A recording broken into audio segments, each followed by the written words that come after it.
Hello, hello, hello. Hello to the Yitzhahara. Hello to the Yitzer Tov. How are we doing today? Okay.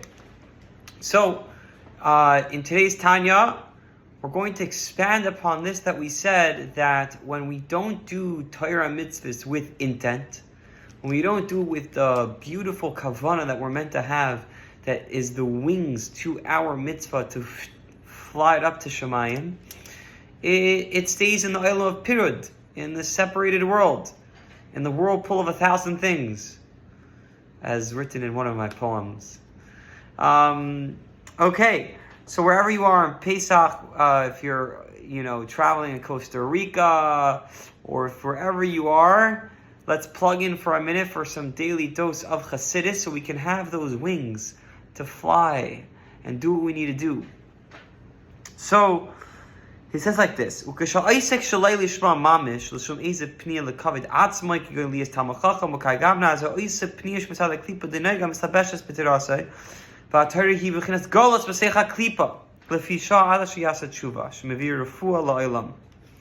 So, beautiful words. I mean, again, Alter Rebbe speaking very harshly.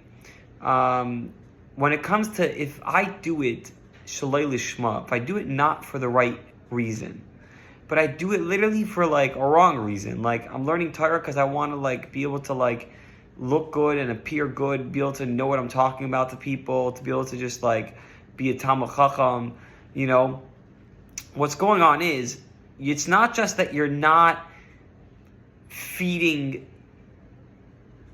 the nefesh kiss and the mitzvah to be able to have wings to go up the mila. You're actually feeding the beast of klipa, which is in this context extra. Anything extra that's not for the use of Hashem, even in your here or anything that you do, anything extra is not just like doing nothing. It's feeding something. So if it's not serving, it's going to be feeding something else. So there is no such thing in this world as just total abstinence. I mean, he does speak about it not being either or. Okay, we're going to get into that.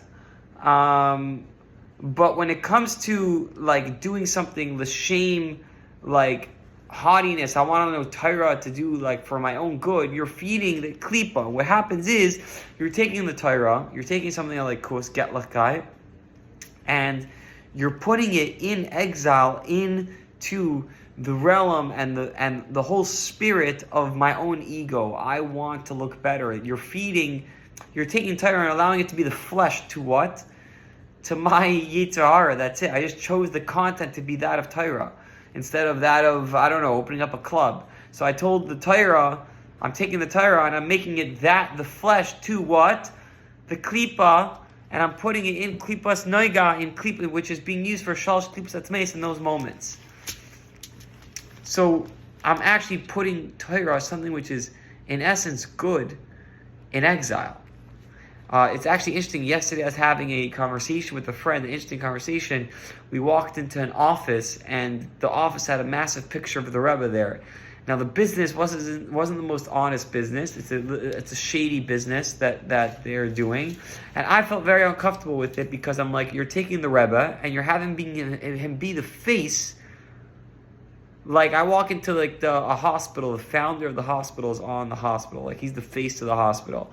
Don't take the Rebbe, which is like an icon of goodness and kindness, and make him the face to your business, which is extremely shady.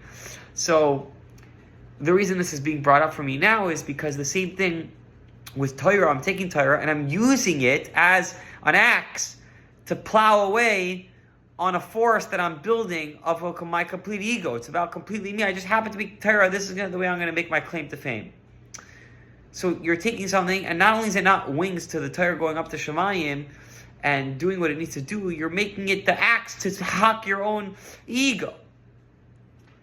Now, everything we learn is relevant to each one of us. So instead of just like this being like a preaching Musar session, really it's meant to enhance our work and tefillah and work on ourselves. That where in my life am I taking something which is in essence good? It can even be like family, and I'm utilizing it for my own benefit. Just a moment. Most of I'm giving a little bit of a class here.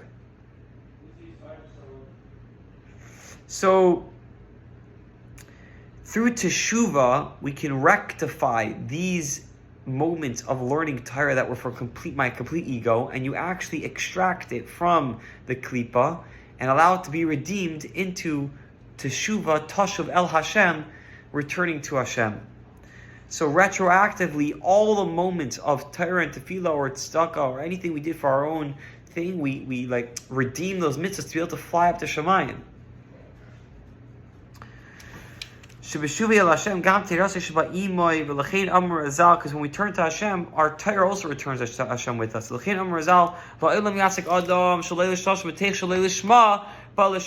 that's why it says, do it. You know, in Yiddish, we say "Atibul von dir soll werden, aber Chassidus sollst du chazern." Like if someone's doing chazar in Chassidus, if someone's saying Chassidus somewhere and he's getting a lot of acknowledgement on his, wow, this person's so smart. So it says that von dir soll werden, an onion from you should be made, meaning to say okay, you'll be an onion.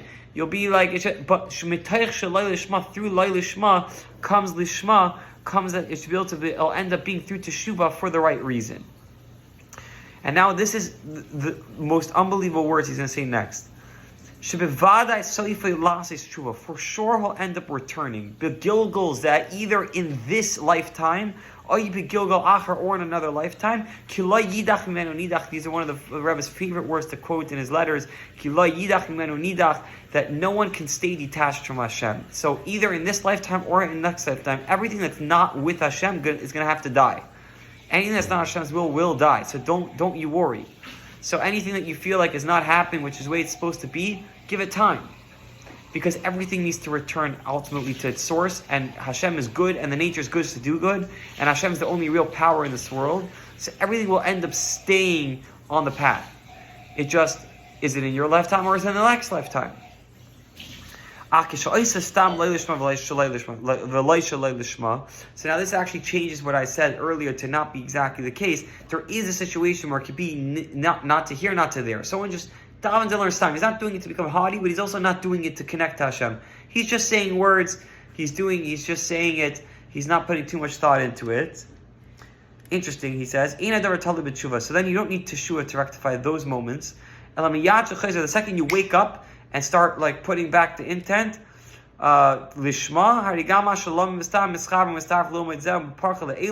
it returns and goes back to Hashem as well and flies up on high. Because there's no klippa that's holding it. Therefore, a person should always again study Shalei Lishma, so too without doing tefillah without kavana, because through the moment that you wake up and say, hey, let me turn, all your davenings that were waiting for you also go up. Very interesting. For this to make sense, it would have to be that this is on a plane that's higher than time and place. Because all your tefillahs enter a realm in the realm that's higher than time and place, on the spiritual plane of existence. Your tefillahs that are not done with intent are waiting to go up l'mayla. And the second you come up with a tefillah that you did b'kavana, all your other tefillahs that you did come with you l'mayla. May we all be zoicha to Mashiach and an amazing day and safe travels, everyone.